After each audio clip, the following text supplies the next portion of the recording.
Hello everyone, welcome to Namdev academy YouTube channel. Daily basis पे static GK का एक topic cover करेंगे। आज का जो टॉपिक है इंटरनेशनल बाउंड्री लाइन से संबंधित है, अंतर्राष्ट्रीय सीमा रेखाएं। तो गाइज अपन स्पेशली जो 14-15 इंटरनेशनल बाउंड्रीज है जो एग्जाम्स के अंदर बार बार क्वेश्चन पूछे जाते हैं, जिनसे उनको अपन कवर करने वाले हैं। साथ साथ में गाइज जो कंट्रीज है उनकी इसके अंदर कैपिटल करेंसी भी अपन देखने वाले हैं, और साथ ही साथ गाइज जो भी आपके कंट्रीज यहाँ पे कवर करेंगे उनके अपर हाउस को क्या बोला जाता है या उनके लोअर हाउस को क्या बोला जाता है, इन सभी को अपन कवर करने वाले हैं। और जो मोस्ट इंपॉर्टेंट कंट्रीज है एग्जाम का जिनके अंदर पूछा जाता है, ओके गाइज, तो अपन बात करेंगे अंतर्राष्ट्रीय सीमा रेखा होगी। स्टैटिक जीके का टॉपिक है, आगे बढ़ेंगे गाइज। चैनल को जरूर सब्सक्राइब कर लीजिएगा और कंप्लीट टॉपिक वाइज जो अपन कवर कर रहे हैं एक एक को उसको आप देखते रहिएगा। सबसे पहले गाइज अपन डुरंट लाइन की बात करने वाले कि डुरंट लाइन कौन कौन सी कंट्रीज के बीच में स्थित है, कब खींची गई, किसके नाम पे इसका रखा गया, सभी चीज़ों को अपन देखेंगे। तो गाइज पहले यहाँ पे देख लेते हैं डुरंट लाइन की बात करें तो डुरंट लाइन ने भारत और अफगानिस्तान के बीच सन 1800, ध्यान दीजिएगा गाइज, भारत और अफगानिस्तान के बीच सन 1896 में खींची गई। और 1947 के अंदर भारत आज़ाद हो जाता है, और भारत आज़ाद होता है तो गाइज किसके अंदर बढ़ जाता है, आपका भारत और पाकिस्तान के अंदर बढ़ जाता है। इस चीज़ का ध्यान में रखिएगा गाइज। तो ये लाइन किसके बीच में थी, सन 1896 के अंदर खींची गई थी, और जिस टाइम ये खींची गई थी उस टाइम ये थी भारत और अफगानिस्तान के बीच में थी। तो डुरंट रेखा किस किस के बीच में स्थित है, भारत और अफगानिस्तान के बीच में स्थित है सन 1896। ओके गाइज, किसके द्वारा निर्धारित की गई, तो ये निर्धारण किया गया सर मॉर्टिमर डुरंट के द्वारा। एक एक चीज़ इंपॉर्टेंट है, ये भी क्वेश्चन पूछा जा सकता है एग्जाम के अंदर, किसके द्वारा निर्धारण किया गया, तो सर मॉर्टिमर डुरंट के द्वारा इसका निर्धारण किया गया। ओके गाइज, उस समय भारत और पाकिस्तान एक थे, इसलिए भारत और अफगानिस्तान का निर्धारण भी यही रेखा करती है। क्लियर है गाइज। यह रेखा हाल ही में कहाँ से होकर गुजरती है गाइज, पीओके के अंदर से निकलती है, लेकिन पीओके गाइज भारत का ही हिस्सा है, तो अभी भी अपन ये कहेंगे कि भारत और अफगानिस्तान के बीच में स्थित है। क्लियर है गाइज, एक एक चीज़ क्लियर होती जा रही होगी आई थिंक। तो यह रेखा हाल ही में पीओके से पाकिस्तान ऑक्यूपाइड कश्मीर से होते हुए निकलती है। पीओके गाइज भारत का ही हिस्सा है। अफगानिस्तान और पाकिस्तान की सीमा पर 2640 किलोमीटर लंबी सीमा रेखा को डुरंट रेखा कहते हैं। तो गाइज ये स्पेशली वैसे अपन बात करें तो भारत से बिलोंग करती है, लेकिन गाइज अफगानिस्तान और पाकिस्तान की बाउंड्री के ऊपर इसकी जो लेंथ है वो है 2640 किलोमीटर। ओके गाइज, और गाइज ये देखिएगा रेखा खींची गई थी सन 1896 के अंदर, लेकिन इसका मतलब सहमति कब बनी, इस पर सहमति बनी सन 1893 के अंदर। यह रेखा सन 1893 में ब्रिटिश इंडिया और अफगान प्रतिनिधियों के बीच में, ब्रिटिश इंडिया और जो अफगान रिप्रेजेंटेटिव है उनके बीच में एक सहमति का नतीजा है। ओके गाइज, तो सहमति बनी 1893 के अंदर, लाइन खींची गई सन 1896 के अंदर। और गाइज जो लाइन खींची गई थी वो ब्रिटिश इंडिया के तत्कालीन विदेश मंत्री सर मॉर्टिमर डुरंट के नाम पर रखा गया। तो गाइज यहाँ से मैंने बहुत सारी चीज़ें ली है, एग्जाम के अंदर कई सारे क्वेश्चन बन सकते हैं, चाहो तो स्क्रीनशॉट ले सकते हो आप यहाँ पे से। ओके गाइज, तो गाइज देखिएगा सबसे पहले इंपॉर्टेंट जो बनता है, पूछा जा सकता है कि सर मॉर्टिमर डुरंट कौन थे, तो सर मॉर्टिमर डुरंट थे ब्रिटिश इंडिया के तत्कालीन विदेश मंत्री थे। ओके गाइज, तो इन्हीं के द्वारा ये लाइन निर्धारित की गई थी, भारत और अफगानिस्तान के बीच में पड़ती है, 1896 के अंदर इसको खींचा गया। क्लियर है गाइज। तो आगे बढ़ते हैं नेक्स्ट लाइन की तरफ। नेक्स्ट है मैकमोहन की बात करने वाले गाइज।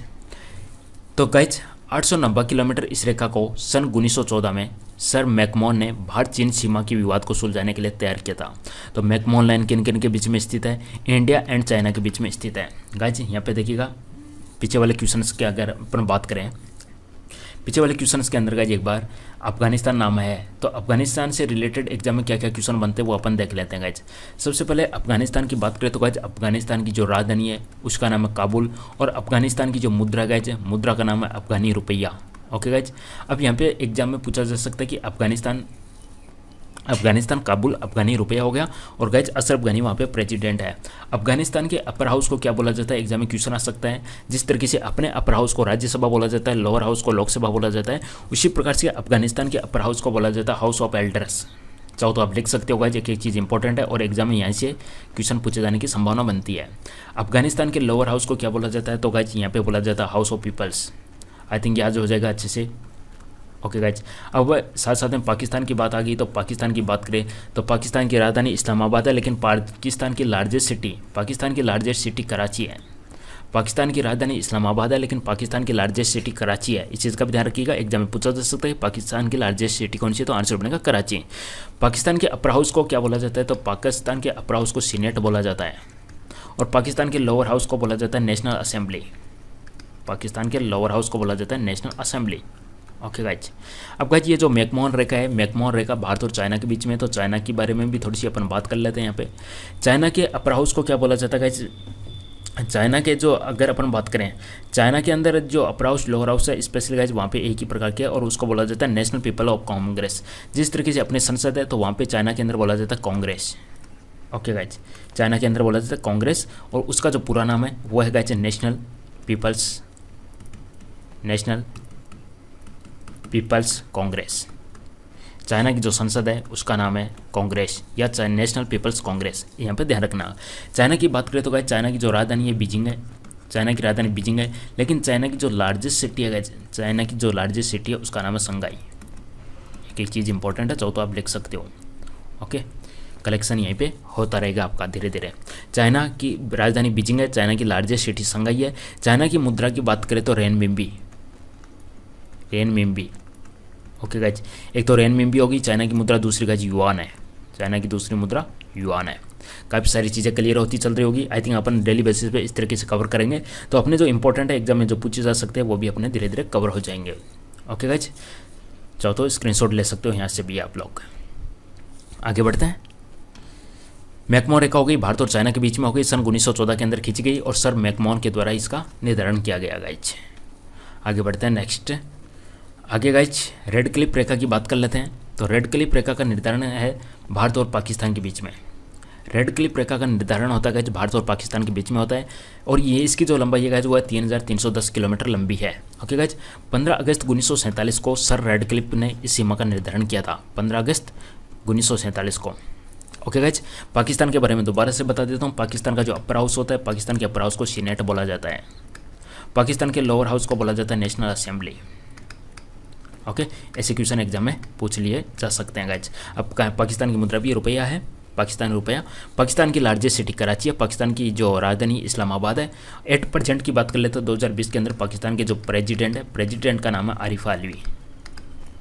प्राइम मिनिस्टर की बात करें तो पाकिस्तान के पीएम है 2020 के अंदर इमरान खान। ओके गाइज, तो Pakistan upper house senate, Pakistan lower house national assembly, Radcliffe रेखा है भारत और पाकिस्तान के बीच में स्थित है। नेक्स्ट जो लाइन है गाइज हिडनबर्ग लाइन है। चाहो तो गाइज जो चीज़ें बताई जा रही है उनको आप लिख सकते हो। डेली बेसिस पे अपन इसी तरीके से टॉपिक कवर करते रहेंगे और आपका स्टैटिक पोर्शन धीरे धीरे स्ट्रॉन्ग बनता जाएगा। हिडनबर्ग लाइन की बात करें तो गाइज ये जर्मनी और पोलैंड के बीच में स्थित है। ओके, तो हिडन जर्मनी और पोलैंड के बीच में स्थित है। तो गाइज जर्मनी की बात कर लेते हैं। यहाँ पे देखिएगा जो बड़ी बड़ी कंट्रीज है गाइज उन्हीं की मैं आपको बताऊंगा। अपर हाउस लोअर हाउस को क्या बोला जाता है। जर्मनी की गाइज राजधानी की बात करें तो कैपिटल यहाँ पे बर्लिन, जर्मनी की राजधानी बर्लिन है। जर्मनी की जो मुद्रा की बात करें तो यूरो है, जर्मनी की राजधानी बर्लिन है, मुद्रा यूरो है। ओके गाइज, जर्मनी का जो अपर हाउस है, जर्मनी का अपर हाउस को बोला जाता है BUNDESRAT। ओके, और लोअर हाउस को क्या बोला जाता है, सेम नाम है गाइज, मिलता जुलता, BUNDESTAG, स्टेग। लोअर हाउस को बोला जाता है बंडे स्टेग और अपर हाउस को बोला जाता है बंडे स्रात। ओके गाइज, जर्मनी की राजधानी बर्लिन है, जर्मनी की मुद्रा यूरो है। चांसलर की बात कर रहे तो एंजेला मर्केल है, 2020 के अंतर्गत है। पोलैंड की बात करें तो गाइज पोलैंड की कैपिटल करेंसी देख लेते हैं, बाकी तो ज़्यादा इंपॉर्टेंट नहीं है। पोलैंड की जो कैपिटल है गाइज, कैपिटल का नाम है वारसा, और ये तो कैपिटल हो गई। और मुद्रा की बात करें, करेंसी की बात करें तो पोलैंड की जो करेंसी है उसका नाम है Polish zloty, POLISH, Polish ZLOTY। Okay guys, Poland की राजधानी है वारसा, पोलैंड की मुद्रा है पोलिश ज़लोटी। ओके गाइज, ऐसी चीज़ों को भी आप लिखते रहेगा। क्वेश्चन आ सकता है कि हिंडनबर्ग लाइन है कौन कौन सी कंट्रीज़ के मध्य स्थित है, जर्मनी और पोलैंड के बीच में स्थित है गाइज। और इसका निर्धारण कब किया गया, प्रथम विश्व युद्ध के समय जर्मनी की सेना इस रेखा से लौटी थी। ओके गाइज, तो वर्ल्ड वार फर्स्ट कब होता है गाइज, वर्ल्ड वार फर्स्ट होता है 1914 से लेकर 1918 तक। और वर्ल्ड वार सेकंड कब होता है गाइज, तो वर्ल्ड वार सेकंड का जो ड्यूरेशन है वो है 1939 से लेकर 1945। ओके गाइज, धीरे धीरे हर चीज़ अपन स्ट्रॉन्ग कर लेंगे। आगे बढ़ते हैं। मैगिनॉट या मैगिनॉट लाइन है। तो मैगिनॉट लाइन की बात करें तो ये फ्रांस द्वारा खींची गई, जर्मनी और फ्रांस के बीच में है। खींची किसने, फ्रांस ने खींची थी। और किसके इसके बीच में स्थित है, जर्मनी और फ्रांस के बीच में स्थित है। तो जर्मनी की बात अपन कर चुके हैं। जर्मनी की गाइज ये देखिएगा, ये रेखा कंक्रीट, लोहा इत्यादि से मिलकर बनी हुई है, तो ये भी ध्यान में रखिएगा, एग्जाम में क्वेश्चन पूछा जा सकता है। गाइज तो गाइज स्पेशली आई थिंक याद हो जाएगा, मैग्नेट होता है, मैग्नेट लोहा को अट्रैक्ट करता है, तो लोहे से बनी हुई कौन सी मैग्नीकोट लाइन है। मैग्नीकोट है फ्रांस और जर्मनी के बीच में स्थित है गाइज। इसका निर्माण होता है 1929 से लेकर 1938 के बीच में होता है गाइज। 1929 से 1938 के बीच में होता है। अब गाइज यहाँ पे एक बार दोबारा से बात कर ली जाए, जर्मनी की बात हो चुकी है। जर्मनी की राजधानी बर्लिन है, मुद्रा यूरो है। जर्मनी के अपर हाउस को बोला जाता है बंडेसरात और जर्मनी के लोअर हाउस को बोला जाता है बंडेस्टैग। जर्मनी के लोअर हाउस को बोला जाता है बंडेस्टैग। फ्रांस की बात करें तो फ्रांस की जो राजधानी है, कैपिटल की बात करें, राजधानी है पेरिस है। फ्रांस की राजधानी पेरिस है। मुद्रा की बात करें तो फ्रांस की जो करेंसी है, करेंसी यूरो है। France Paris euro. Okay guys, France Paris euro. France का अपर हाउस पूछा जा सकता है क्योंकि बड़ी कंट्री है, तो फ्रांस का जो अपर हाउस है इसको बोला जाता है सीनेट और फ्रांस के लोअर हाउस को बोला जाता है नेशनल असेंबली। ओके गाइज, ये सेम किससे मिलता जुलता है गाइज? सेम किसके अंदर बोला जाता है? सेम पाकिस्तान के अंदर बोला जाता है। पाकिस्तान के अंदर अपर हाउस को सीनेट बोला जाता है, पाकिस्तान के अंदर लोअर हाउस को नेशनल असेंबली बोला जाता है। तो फ्रांस और पाकिस्तान के अंदर अपर हाउस लोअर हाउस के नाम बिल्कुल सेम है गाइज। ओके, अमेरिका के अंदर अपर हाउस को सीनेट बोला जाता है। 17वीं समांतर रेखा, तो 17वीं समांतर रेखा गाइज आपका उत्तरी वियतनाम और दक्षिणी वियतनाम के बीच में स्थित थी।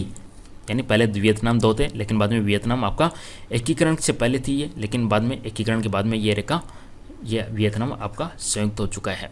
ओके गाइज, वियतनाम की बात करें तो एग्जाम में यहाँ पे कैपिटल करेंसी पूछी जा सकती है। वियतनाम की राजधानी हनोई है, कैपिटल हनोई है गाइज। वियतनाम की कैपिटल हनोई है। करेंसी की बात करें तो डोंग, वियतनाम हनोई डोंग। 24वीं समांतर रेखा 24th पैरेलल लाइन किसके बीच में स्थित है? तो गाइस ये भारत और पाकिस्तान के बीच में कच्छ के पास में स्थित है। 24वीं समांतर रेखा भारत और पाकिस्तान के बीच में और कच्छ के पास में स्थित है। कच्छ का रण है, ये गुजरात में पड़ता है। पाकिस्तान के अनुसार यह भारत पाकिस्तान के बीच ठीक सीमा रेखा का निर्धारण करती है, लेकिन भारत इसको नहीं मानता। इस स्टेटमेंट को भारत नहीं मानता है गाइज। ओके गाइज, पाकिस्तान की बात हो चुकी है। अपर हाउस को सीनेट बोला जाता है, लोअर हाउस को नेशनल असेंबली बोला जाता है। नेक्स्ट है गाइज ऑर्डर नीचे लाइन। ऑर्डर नीचे लाइन, तो ये है आपकी पूर्व जर्मनी और पोलैंड के बीच में स्थित है। जर्मनी की राजधानी बर्लिन है, मुद्रा यूरो है। Germany Berlin euro. पोलैंड की बात करें तो गाइज वारसा, WARSA वारसा। पोलैंड की राजधानी है वारसा हो गई और मुद्रा हो गई पोलिश जेलोटी। पोलिश जेलोटी मुद्रा हो गई पोलैंड की, POLISH, पोलिश जेलोटी मुद्रा। जर्मनी बर्लिन यूरो, पोलैंड वारसा जेलोटी। और ऑर्डर नीशेज लाइन है वह जर्मनी और पोलैंड के बीच में स्थित है और द्वितीय विश्व युद्ध के बाद में इसका निर्धारण होता है। दूसरा विश्व युद्ध होता है वो 1939 से लेकर 45 तक होता है। सेकेंड वर्ल्ड वार होता है 1939 से लेकर 45 तक। नेक्स्ट है सीज फ्राइड लाइन है। तो सीज फ्राइड लाइन है ये आपकी जर्मनी और फ्रांस के बीच में स्थित है। ओके गाइस, जर्मनी और फ्रांस के बीच में स्थित है। फ्रांस की राजधानी पेरिस है, फ्रांस की मुद्रा यूरो है। Germany Berlin euro, Germany Berlin euro, France Paris euro. Okay, और इसे जर्मनी ने बनाया था गाइस। 38वीं समांतर रेखा, तो ये है आपकी उत्तरी कोरिया और दक्षिण कोरिया के बीच में स्थित है। ओके गाइस, उत्तरी कोरिया और दक्षिण कोरिया। उत्तरी कोरिया यानी नॉर्थ कोरिया की बात करें तो नॉर्थ कोरिया के गाइस प्रेसिडेंट आप सभी को पता है कौन है? Kim Jong Un, Kim Jong. Okay guys, ये तो प्रेसिडेंट है वहाँ पे। और नॉर्थ कोरिया की जो कैपिटल है, राजधानी, कैपिटल है प्योंगयांग, कैपिटल प्योंगयांग। करेंसी की बात करें, मुद्रा करेंसी की बात करें तो यह है North Korean won, North Korea won है। दक्षिणी कोरिया की बात करें तो गाइस यहाँ पे जो प्रेसिडेंट है 2020 के अंतर्गत, उनका नाम है मून जाई इन, मून जाई इन प्रेसिडेंट हो गए। और कैपिटल की बात करें सियोल है। ओके गाइस, करेंसी की बात कर लेते हैं। करेंसी है यहाँ पे south Korean von. Okay guys, दोनों की वॉन है। Okay, north Korean von, south Korean von. Korea की जो मुद्रा है वॉन है। नॉर्थ कोरिया की राजधानी प्योंगयांग है, साउथ कोरिया की राजधानी सियोल है। उत्तरी कोरिया की जो प्रेसिडेंट किंग जोंग है और दक्षिणी कोरिया की मून जाई इन है। 38वीं समांतर रेखा दोनों के बीच में स्थित है। 14 पश्चिमी देशांतर रेखा, तो ये है अमेरिका और कनाडा के बीच में, स्पेशली अलास्का अमेरिका के अंडर में है। तो अमेरिका और कनाडा के बीच में 14-10 पश्चिमी देशांतर रेखा। अमेरिका की बात करें तो अमेरिका के अपर हाउस को सीनेट बोला जाता है और अमेरिका के लोअर हाउस को बोला जाता है हाउस ऑफ रिप्रेजेंटेटिव। एग्जाम में पूछ लिया जाएगा, अपर हाउस को बोला जाता है सीनेट और लोअर हाउस को बोला जाता है हाउस ऑफ रिप्रेजेंटेटिव। कनाडा की बात कर लेते हैं तो गाइज कनाडा की राजधानी ओटावा, एग्जाम में क्वेश्चन पूछा जा सकता है। कनाडा की राजधानी ओटावा है, मुद्रा कनाडियन डॉलर है। Okay, Canada Ottawa Canadian dollar. 49वीं समांतर रेखा, तो 49वीं समांतर रेखा उत्तरी अमेरिका और कनाडा को 2 भागों में बांटती है, तो ये भी अमेरिका और कनाडा के बीच में स्थित है। मैनरहीन रेखा, तो मैनरहीन रेखा गाइज आपकी रूस और फिनलैंड के बीच में स्थित है। रूस की बात करें, रूस की बात कर लेते हैं। रूस की राजधानी फ्रांस की पेरिस है, रूस की मास्को, रूस की राजधानी मास्को है, रूस की मुद्रा रूबेल है। रूस Moscow ruble, France Paris euro, France Paris euro, रूस मास्को रूबेल। फिनलैंड की बात करें तो फिनलैंड की जो राजधानी है वो Helsinki, Finland Helsinki euro. Okay guys, okay. रूस के अंदर अपर हाउस को क्या बोला जाता है गाइज? रूस बड़ी कंट्री है तो अपन देख लेते हैं एक बार। रूस का जो अपर हाउस है, रूस की बात कर लेते हैं गाइज अपन ओनली। रूस का जो अपर हाउस है देखिएगा सोवियत यूनियन बोला जाता है ना, तो रूस के जो अपर हाउस लोअर हाउस है दोनों के अंदर नाम आता है सोवियत। अपर हाउस को सोवियत बोला जाता है, सोवियत ऑफ नेशनलिटी NATIONALITIES, और लोअर हाउस को बोला जाता है Soviet of union. Okay guys, ये रूस की हो गई। जो इंपॉर्टेंट कंट्रीज थी उनका मैंने बता दिया है। इसी तरीके से स्टैटिक जियोग्राफी का एक टॉपिक कवर्ड होता है अपना, जिसके अंदर गाइज जो 14-15 इंपॉर्टेंट जो इंटरनेशनल बाउंड्री लाइन से एग्जाम के अंदर क्वेश्चन पूछ लिया जाता है उनको अपन यहाँ पे कवर किया है। इसी तरीके से अपन डेली बेसिस पे कोई ना कोई टॉपिक कवर करते रहेंगे। चैनल को सब्सक्राइब कर लीजिएगा, वीडियो को लाइक कर दीजिएगा। जो स्टैटिक जीके के अंदर अपन एक्स्ट्रा चीज़ें भी देख रहे हैं, capital currency, upper house, lower house वगैरह जो भी इंपॉर्टेंट चीज़ें बनती है उनको भी आप नोट डाउन करते रहिएगा, साथ साथ में आपका बहुत ज़्यादा बेनिफिट मिलने वाला है। ओके गाइज, चलो धन्यवाद, थैंक यू, बाय।